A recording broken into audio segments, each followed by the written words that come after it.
നമസ്കാരം. പ്രധാനമന്ത്രി നരേന്ദ്രമോദി പുതിയ വീഡിയോ സന്ദേശത്തിൽ ജന്തർ മന്തർ വിഷയം പരാമർശിച്ചു.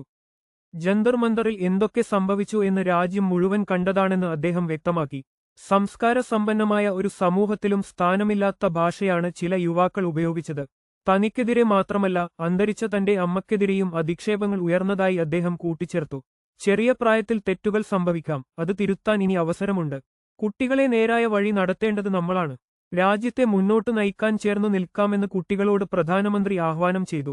ചോദ്യപേപ്പർ ചോർച്ചയ്ക്കെതിരായ പ്രതിഷേധത്തിനിടെ പ്രധാനമന്ത്രിയെ അധിക്ഷേപിച്ച് സംസാരിച്ചെന്ന പരാതിയിൽ 25 വയസ്സുള്ള നോയിഡ സ്വദേശിനിക്കെതിരെ കേസ് രജിസ്റ്റർ ചെയ്തിരുന്നു. എന്നാൽ ഇത്തരം അധിക്ഷേപങ്ങൾക്ക് കോപമോ പ്രതികാരമോ അല്ല മറുപടിയെന്ന് പ്രധാനമന്ത്രി നരേന്ദ്രമോദി പറഞ്ഞു.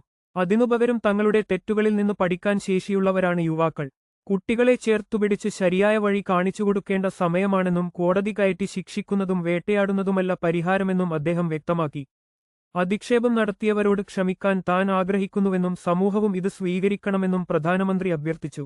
ഞാൻ നിങ്ങൾക്ക് വേണ്ടിയാണ്, നിങ്ങളുടെ ഭാവിക്കു വേണ്ടിയാണ് ജീവിക്കുന്നത് എന്നും പ്രധാനമന്ത്രി പറഞ്ഞു. ഇത്തരം വാർത്തകൾ തത്സമയം അറിയാൻ ഈ ചാനൽ സബ്സ്ക്രൈബ് ചെയ്യൂ.